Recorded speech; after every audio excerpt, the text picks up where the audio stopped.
ये ख्याल कैसे आता है कि मैं शायद ना करूं, मेरे को इंटरेस्ट नहीं है? क्या क्या रीज़न होता है कि जब कोई ड्रॉप आउट या के लिए भी ऑप्शन रखता है, या फिर ड्रॉप आउट नहीं करे तो लेकिन एटलीस्ट सिर्फ पास करना चाहता है, ना कि उसमें एक्सेल करे और दूसरी चीज़ करना हाँ, चाहता तो यार ये मतलब आई थिंक बहुत इंटरेस्टिंग पॉइंट है ड्रॉप आउट का. ओके, फॉर एग्जाम्पल अब मार्क जुकरबर्ग का अगर आप ये एग्जाम्पल दो कि यार वो तो ड्रॉप आउट था, तो that's not a good thing, right.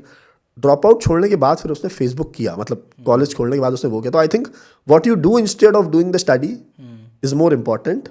But people also have to understand कि यार मतलब ड्रॉप आउट अगर आप करते हो तो आप सिर्फ मतलब अपने एजुकेशन से नहीं कर रहे, बाद में चीज़ें आपको कभी कभी हॉन्ट भी करते हैं. I have seen many people जो किसी ना किसी परिस्थिति के चक्कर में या फिर कभी वो थोड़े से डिल्यूजनल हो गए and they have dropped out from college.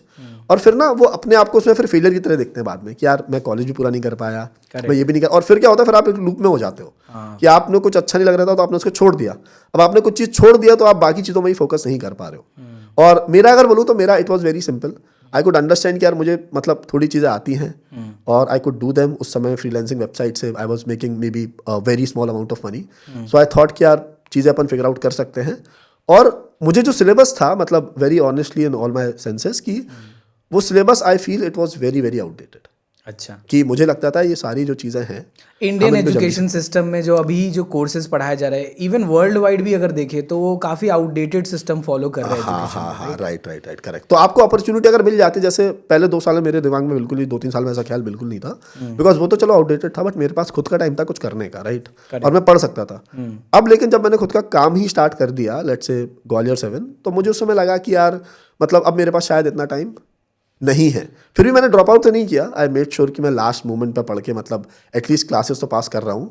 But फिर हाँ, जो 5th 6th सेमेस्टर था वहाँ एक शॉकर लगा कि यार वहाँ पता चला कि लाइफ में पहली बार मतलब in all of the like 17-18 years आपको बैक आया, 3 बैक आए वहाँ पे. ओके, तो और वो 3 सब्जेक्ट में तीन सब्जेक्ट बैक आया और that was a shocker.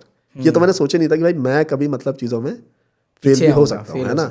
But उसके बाद मैंने ये मेक श्योर किया कि एटलीस्ट ये तो करना है कि अपनी बैक ना लगे. ओके, तो उसके बाद फिर ये मेक श्योर किया कि बैक कभी नहीं लगी. और फिर अपन ने तो बैक क्लियर किया आपने जो बैक आए. और तो फाइनली आप कॉलेज से पास आउट हो गए? बिल्कुल, मैं 5 साल में सारे कोर्स कंप्लीट करके 5 साल में कॉलेज से पास आउट हो गया. हाँ. बट मैंने आज तक कॉलेज से डिग्री नहीं ली है, हाँ. बिकॉज मुझे उसकी यूटिलिटी नहीं लगी.